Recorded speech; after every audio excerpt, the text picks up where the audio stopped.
Hola, mi nombre es Rodrigo Marquina y esta es la presentación de mi video argumentativo. Mi matrícula es A0170-6219. Bueno, primero que nada, empezaremos con la parte de gestión de proyectos de diseño tecnológico, que es la primera parte.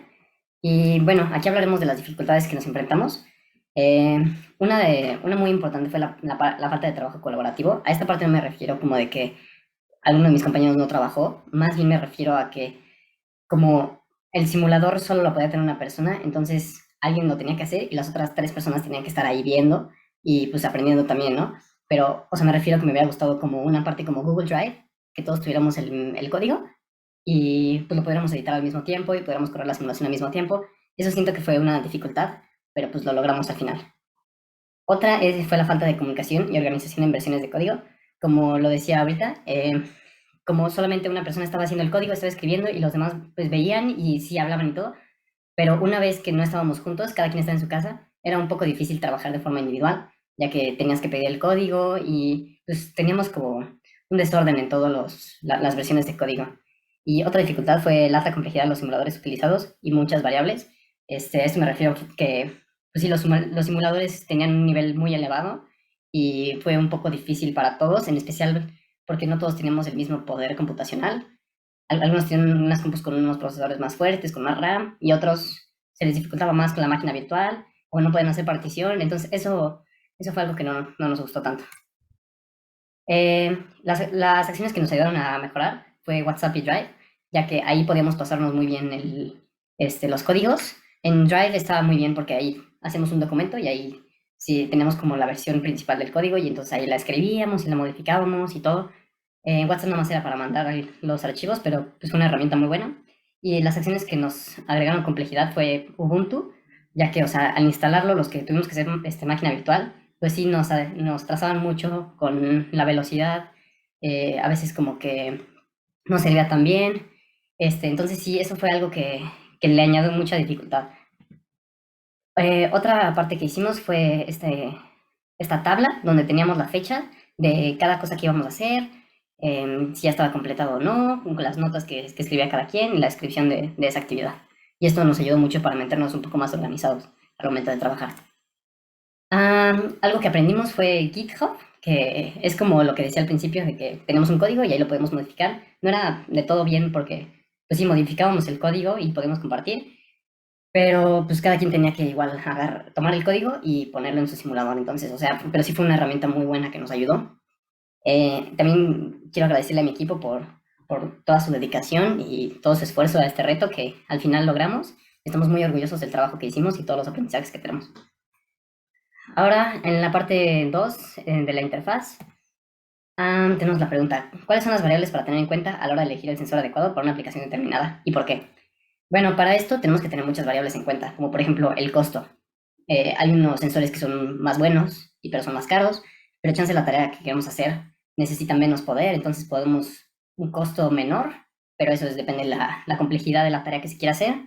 También entender bien cómo funcionan los sensores. Por ejemplo, si queremos medir el nivel de agua, podemos usar muy bien un ultrasónico.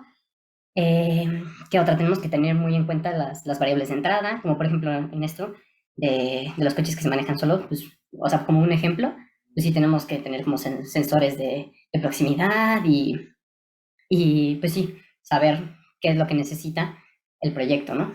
Para las variables de entrada.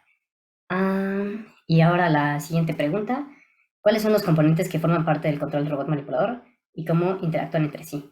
Bueno, aquí tenemos una imagen que está el módulo de control, la tabla de control, la tabla de entrada y salida, vemos los variantes de velocidad y los motores y claro, un encoder, ¿no? ¿Cómo se relacionan todos en sí? Pues sí, esto es de un robot, ¿no? De control. Lo que tenemos primero es la tabla. El usuario entra, mete lo que quiere que pase, lo que quiere que se mueva, qué quiere que haga el robot con los actuadores. Y esa información va al módulo de control, que ahí todo ¿cómo se llama? Todo se procesa. Igual si queremos introducir algo más, lo usamos con la tabla de I/O.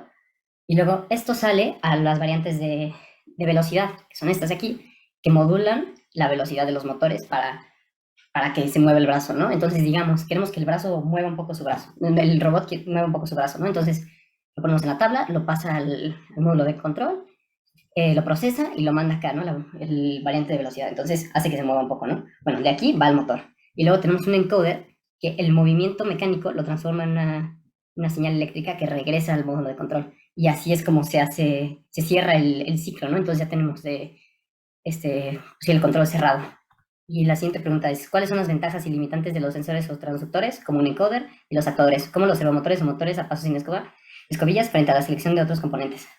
Bueno, las ventajas de los sensores es, pues claro, no podemos trabajar sin sensores, ¿no? Entonces los sensores son muy, muy importantes. Las ventajas de los encoders son que podemos tener como retroalimentación de lo que está pasando con el robot. Los actuadores, las ventajas de los actuadores son que nos ayudan a mover nuestro robot de forma muy, muy precisa. Si usamos un servomotor, funciona de forma muy, muy precisa. Eh, los servomotores son muy, muy exactos y los motores sin escobillas son mejores que los que tienen escobillas, ya que requieren menos mantenimiento y son más precisos igual y más callados.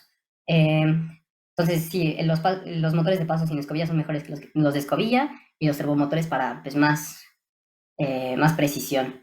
Y pues algunas limitantes son que requieren mucho mantenimiento y muchas veces requieren mucho requieren alguien que sepa muy bien cómo usarlos, ¿no? Porque, o sea, no cualquiera puede usarlos y entenderlos y, pues sí, el mantenimiento, ¿no? No cualquiera puede hacer mantenimiento.